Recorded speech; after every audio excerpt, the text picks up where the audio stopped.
Please enjoy this special Holiday Encore performance and stay tuned for all new episodes in 2020.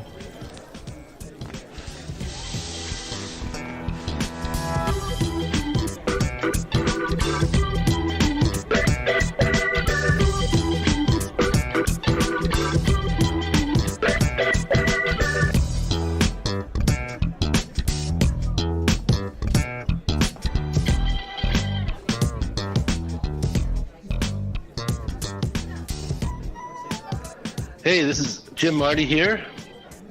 And Larry Mishkin. Hey, Larry, how you doing? Here today. I'm doing just fine, Jim. How are you, actually? Last time we talked, you were getting ready to walk your way into a Phil Lesh concert over at everybody's favorite venue, Red Rocks. Was it? Yeah, what a great show. You told me it was great. I love that guy. I can go see him all day long. I've never been disappointed with a Phil Lesh show. And at 79 years old, he just played great. He just filled Red Rocks with his bass guitar. The set list was great, a great jack straw. And they did a Comes the Time, which I hadn't really seen performed live in a very long time. In fact, I turned to my son and his girlfriend who were next to me. I said, the last time I saw this song played live, Jerry Garcia was singing, and he was standing right over there. Right, that's right. Yep. I saw Jerry do it a couple of times too. In fact, I was at the Greek Theater in '85 when they broke it out, and it just brought the house down. It's a great tune, and listen, who better to cover it than Phil Lesh, right? Yeah, what a great guy. He came out and played with the warm-up band. He did 2 90-minute sets and a Terrapin Station encore at 79 years old. And that's really what's amazing. Think about this, right? I mean, my dad is only a few years older than that, and I couldn't imagine my dad playing rock and roll at all, let alone for 4 hours at a time. Yeah, I was joking to the people next to me. One of the younger musicians from the String Dusters, I believe, was who who sang in and filled in the rest of the band. Went up to Phil, and they were kind of talking about what song they were going to play next, and I kind of ad-libbed to my group. I said, what are we going to play next, Mr. Lesh? And we're going to play whatever the fuck I want to play at 79 years old. That's right. So anyway, that's exactly right. We should talk about some cannabis stuff and what's been happening in the last week. We've had major developments. We had the license applications came out in Missouri. And we'll talk about that maybe next week once I have my head around it a little more. And then we had some big developments in Illinois this week that maybe Larry can fill us in on. Well, Jim, I have to tell you, it's like welcome to the big leagues here in Illinois, and we couldn't be more excited after lots of talk and lots of speculation and rumors of every kind you can imagine. Last Friday, we learned that the Illinois House had approved the adult use cannabis bill that was pushed and proposed by new Governor Jay Pritzker. And I was actually out in Boston at the time visiting my son when I got word, and my phone started ringing off the hook, and I was getting more texts than I knew what to do with. And I said to my wife, we better enjoy this weekend because I might not have another one off in a long time. This is just great, though, and what I like about it is it sounds like it's a very reasonable bill in terms of how it's going to work. It has good personal limits for both in-state and out-of-state in terms of what you can purchase at a time. And most importantly, Jim, it's something that you and I talked about previously, is it's got a wonderful social equity component to it that will hopefully get very much involved people who come from those neighborhoods that were disproportionately affected by the war on drugs. We just could not be more excited about the bill here. Really, the only thing that people are wondering is how the heck do I get one of these licenses? And unfortunately, the news I have to give to everyone is that basically for the first year, you're not going to get one. They're going to allow the medical people to run the show with their current cultivation centers, and every current medical dispensary license holder can apply to make their medical dispensary a medical/adult use dispensary, and they can also get up to one additional license for a separate standalone adult use dispensary. So, whether that'll be enough, I don't know. And in fact, that's the first thing I wanted to ask you, Jim, because one of the big issues here is this question of, can the medical people currently keep up with the demand that's anticipated? And I know Colorado kind of did it a little bit differently, but what happened with the demand in Colorado and the ability to service it when adult use kicked in? Yeah, well, for the most part, the people who had medical marijuana dispensaries saw their sales increase between 50 and 100%. So the cultivation people really had to step up their game and get product to market so it could be sold. When does the adult use program open up in Illinois? When will the first legal adult use cannabis be sold? January 1st, just a few months off. We're heading in that direction.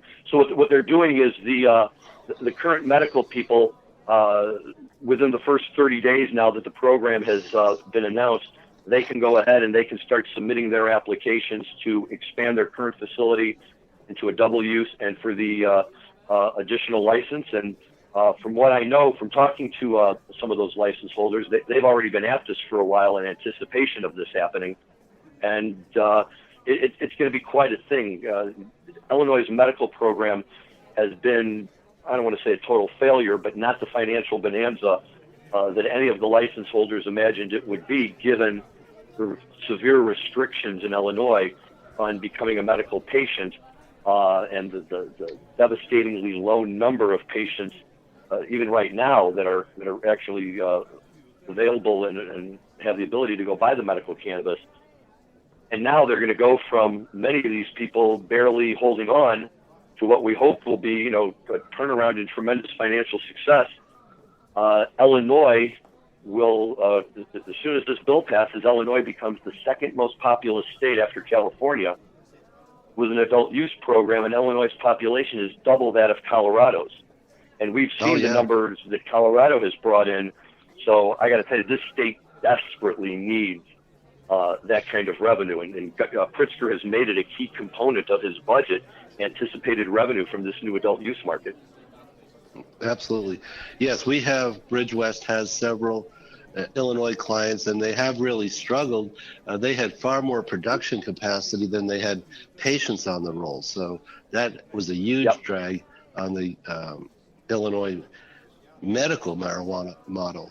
So hopefully that will be fixed with this move to adult use.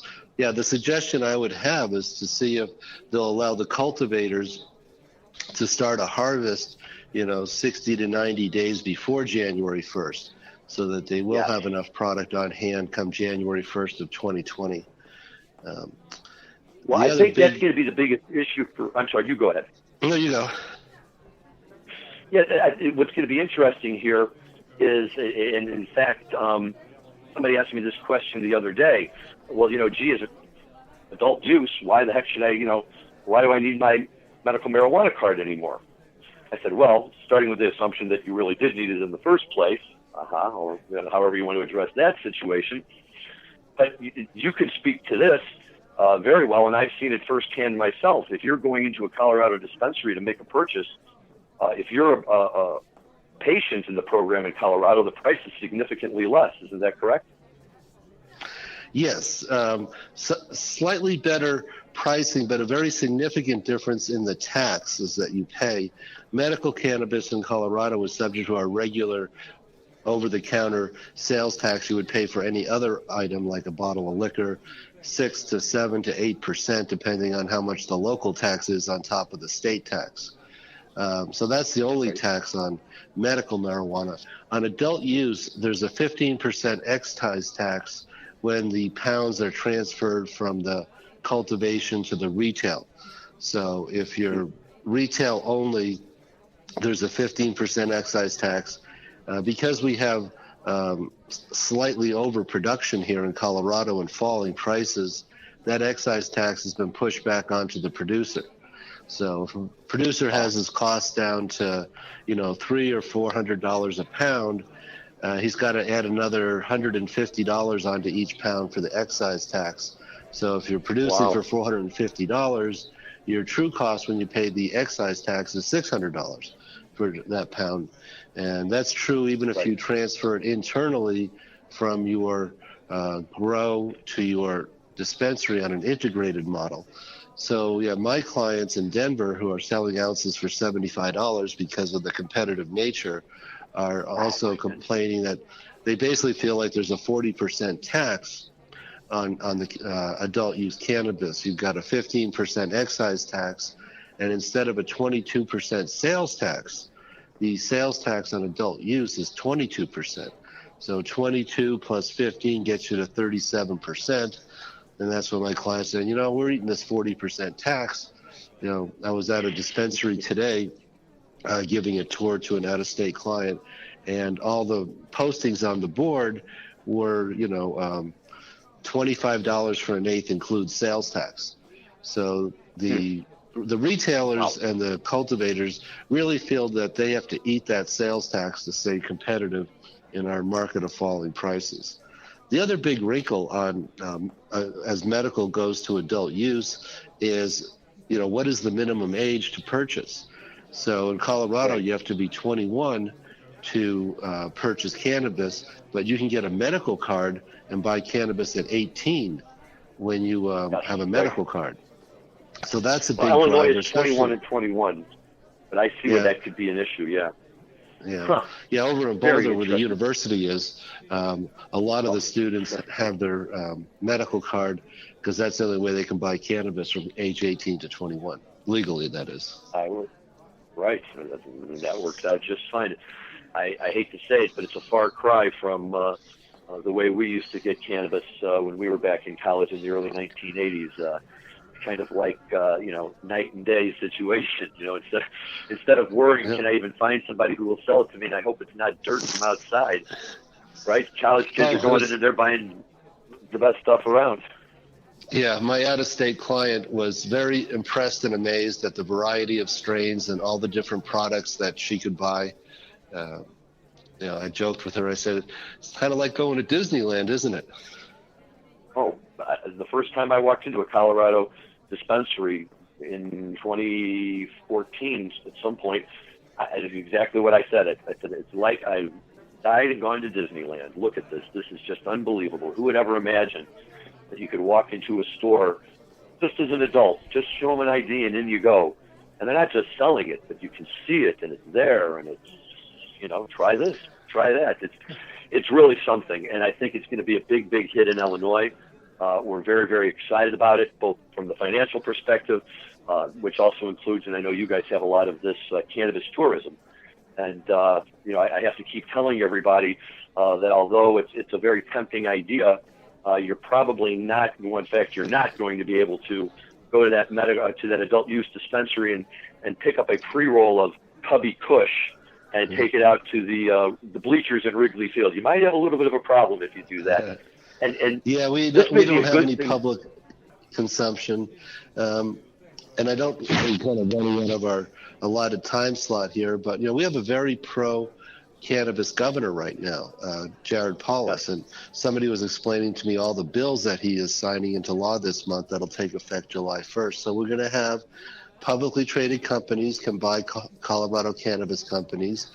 It looks like we're going to get on-site consumption. And then there was several other just sort of technical correction bills, but those were the big ones. And I said to this politician who was telling me about this, I said, were there any marijuana bills that came to the legislature this session, which ended in May, that the governor didn't sign, that didn't make it? And he thought for a minute, he goes, no, actually, all the cannabis bills that came through the legislature looks like they're going to be signed and passed into law. So, another big one is University of Colorado Pueblo is going to open a true research and development center that's going to be funded by the state government. So Colorado is continuing to emerge as a leader in the business side of cannabis and also the scientific study of cannabis. And very glad to see Colorado doing that. No, that's great stuff. And I'm going to want to follow up with you perhaps in a future episode and talk more about this on-site consumption and, public consumption, because I'll tell you, nothing has even happened here yet other than the announcement. I've already had 3 clients call me. They want to open up a smoking lounge. Well, you can't do that under the Illinois law just yet, but people are looking that far down the road and see that coming, and that could change the way we go out and recreate. Yeah, whenever we talk about on-site consumption, well, of course, public safety, driving's an issue, but not with Uber and Lyft. There's no reason to drive if you're impaired on any substance. But people point out to me that, I believe I have the number correct, that 40% of alcohol sales are on-site consumption in bars and restaurants and sporting events. So it's a huge new potential business opportunity to have this on-site consumption. I think it's it'll be great. It'll be, to be able to go and do it anywhere, that you could otherwise, congregate and recreate and relax. And listen, I'm hoping that it's going to happen soon enough for me to be able to go out and really enjoy it. I want to take a quick break to thank you for listening to today's show. As the leading cannabis podcast network, we're constantly adding new cannabis podcasts to support our industry's growth. And that's why we're so excited to announce our newest podcast, The Cannabis Breakout. The show is about the thousands of Americans who remain in prison for violating cannabis laws that have long since been overturned. The Cannabis Breakout gives cannabis political prisoners a voice. If you're a former cannabis prisoner or have a loved one who is a cannabis prisoner, we want to share your story. Please go to MJBulls.com and sign up to be a guest. Larry, ask me about the next show I'm going to go to at Red Rocks. Well, I was just about to do that, Jim, because I have a suspicion that I know where you're going. So please tell us. Well, for many years, the last weekend of June, we get 3 widespread panic shows at Red Rocks: Friday, Saturday, and Sunday. And the Sunday is kind of a get out of town. It starts at 5 or 6 p.m. This year it's 6 p.m. So they do their usual 3-hour show, and you're out of there by 9:30, 10 o'clock. So it's not the get home after midnight that most Red Rock shows are. I mean, Phil played till like almost 11:30 last week, p.m. Right. So Panic will be done about 9:30 or 10. And I really enjoyed the Sunday. They call it the matinee because most of the show is in broad daylight. And we have some pictures, I think, that'll get posted up with the show I did last week from Red Rocks, showing how pretty and how wonderful it is to see a band in broad daylight at Red Rocks in the late afternoon, early evening. No, it's my time spent out at Red Rocks was magical and beautiful and a lifetime's worth of memories, with the dead. But it's the type of venue that really turns any show into a special show just because of where you are and the surroundings. But I will tell you this. I know that we primarily like to talk about the dead and fish, and that's all good and dandy. But widespread panic, and there's going to be a lot of people who will sit up and say, not me, and I know that's true. But widespread panic, at least for, I would say, people of my generation, is probably one of the better kept secrets of the music world. And, that not as many of my friends, it seems, are as excited or as on board to go see Widespread as they would be some of these other bands. But I happened to see Widespread Panic for the first time, probably about 5 years ago, down at Jazz Fest in New Orleans, and was blown away. And why haven't I been going to see these guys? And now it's anytime they come to the Chicago area, I'm definitely on board for as many shows as I can get to. And they've taken the Grateful Dead Fish model and carved out their own niche with it, right? With long, crazy jams and good stuff that you can tell me what you think, but for me, the highlight of a great Widespread show are the eclectic covers that they come up with. Yes. Yeah. Including the J.J. Cale song, Traveling Light. Yes. Which is one of their standards, but it actually is a J.J. Cale song. It's not an original Widespread Panic song. Yeah, much like the Grateful Dead and Fish, it's very difficult to get Widespread Panic unless you actually go and see them. Paige McConnell of Fish recently said, you have to come see us if you want to understand what we do. He said, I can still walk down the street and nobody knows who I am. You have to be in the same room as us to get what we do. It's very true of Widespread Panic. You just don't get that band until you see them. And I've been fortunate enough. I've done a little newspaper work over the years, and I've got to interview John Bell and David Schools. And David Schools is certainly one of the great bass players in rock and roll today. He's another one that can just fill up Red Rocks with that big 6-string modulus. Yep, David. Well, David Schools himself can almost fill up Red Rocks, but that's a whole other story. Right, he's a big man. He's a big man. He's a big man. And he stands up there, and boy, he just belts it out. And I have to tell you, Jimmy Herring is one of my all-time favorite guitar players. And he's a great one. I can't get enough of that guy. He never sings. Jimmy Herring never sings. I don't know if he does have much of a voice, but in 2002, the Grateful Dead, post Jerry, had their first official quote unquote Terrapin family reunion at Alpine Valley, up in Wisconsin, and they had these 2 all-day events with all sorts of other bands, and then both nights, this new revitalized, whatever they were calling themselves at the time, the Dead reunion. They got up there on the stage and came out and just cranked. And I was going to tell you what song they played, and now I can't even remember. But it was. I know what I was. Yeah, I know. It was one of those things. But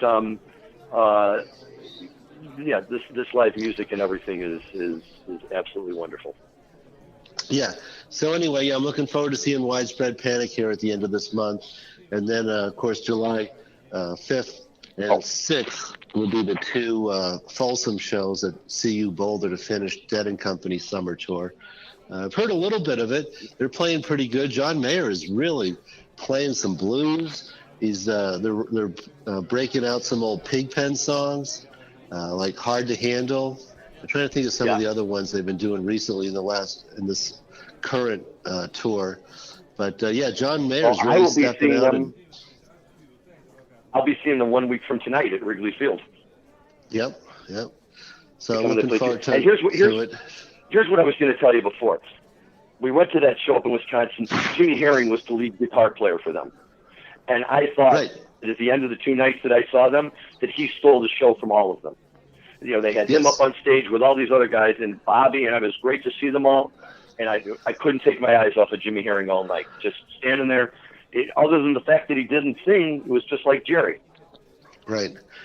Well, and just to bring some of the other people who aren't as familiar with Widespread Panic, the reason Jimmy Herring is in the band is one of their founding members and lead guitarist, Michael Hauser, died at a very young age of cancer. He died in 2002. I don't even know if he was 50 years old yet. And so it left a huge void. It could have brought that band to its knees and had them fold up their tent. But they persevered on. And after a few different tries with lead guitar players, Jimmy Herring has been part of the band now for probably a good 10 years. Yep. And like I say, it just adds a whole other dimension to them. And, I'm already envious of you because as much as I'd love to see him, I can't get out to Colorado that weekend. But keep the musical theme in Red Rocks going. I will be at Red Rocks at the end of July to see Tedeschi Trucks. Excellent. I'll look forward to seeing that with you. Yes. So, well, this is great, man. I love this stuff and hope you have a great time at those shows and lots of good stuff going on. I'm off to New Orleans on Monday for the big MJBulls conference down there, which they're doing. One thing that's really interesting this year, they're doing a simultaneous, almost the same size event in the same convention center for hemp. So hemp and CBD nice. Sweeping the country. Yeah. It's a craze. You see it everywhere. I just came back from Missouri, which we'll talk about on the next show. But driving around Missouri, we saw these really large CBD stores. Yep. They got it going on down there, too. It's a whole new world, buddy. Yep. All right, well, I think we're at the end of our time slot, so we'll go ahead and sign off for the Deadhead Cannabis Show. Very good. Thank you, Jim. Larry Mishkin here with my good friend Jim Marty, and we will look forward to talking to you guys again next week.